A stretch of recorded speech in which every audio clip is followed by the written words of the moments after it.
తెనాలి పట్టణ అభివృద్ధిపై ప్రత్యేక దృష్టి సారించినట్లు మంత్రి నాదెండ్ల మనోహర్ తెలిపారు. తెనాలిలో సాగునీటి కాలువల వెంట లైటింగ్ ట్రయల్ రన్ నిర్వహించారు. విఎస్ఆర్ కాలేజీ నుంచి వైకుంఠపురం వరకు ఏర్పాటు చేసిన కెనాల్ లైట్స్ ను మంత్రి ప్రారంభించారు.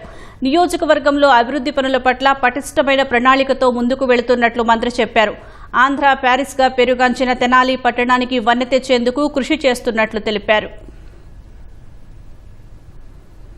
ఆధునీకరణ, సుందరీకరణ వాటితో పాటు మన ప్రజలందరూ గర్వపడే విధంగా ఇది మా తెనాలి అనే భావన కలిగే విధంగా కొత్త ఆలోచనలతోటి కాలువలపైన దీపాలు కొత్తగా అలంకరించి ముందుగా మనకి విఎస్ఆర్ కాలేజ్ దగ్గర నుంచి అటు ఆటోనగర్ వరకు సెంట్రల్ లైటింగ్ చేయడమే కాకుండా ఖచ్చితంగా ప్రజలకు ఒక సేఫ్టీ పరంగా ఆలోచించి చక్కటి ఏర్పాట్లు చేస్తున్నాం. ఐతానగర్లో ఏదైతే మనం కొత్తగా పార్క్ ఏర్పాటు చేస్తున్నామో ఆ వంతెన దగ్గర నుంచి విఎస్ఆర్ కాలేజ్ దగ్గర నుంచి డైరెక్ట్గా మనం వీలైనంత వరకు వైకుంఠపురం వరకు కూడా ఈ విధంగా కాలువలు నిర్మాణం చేసిన తర్వాత లైటింగ్ కూడా ఏర్పాటు చేసి కొత్తగా ఈ కార్యక్రమాన్ని చేసుకెళ్ళాం. మనస్ఫూర్తిగా నేను అభినందిస్తున్నాను. ఎందుకంటే కొత్త ఆలోచనలు చేసిన ఈ కార్యక్రమం ఇటువంటి లైట్లు అన్ని ప్రాంతాల్లో దొరకవు.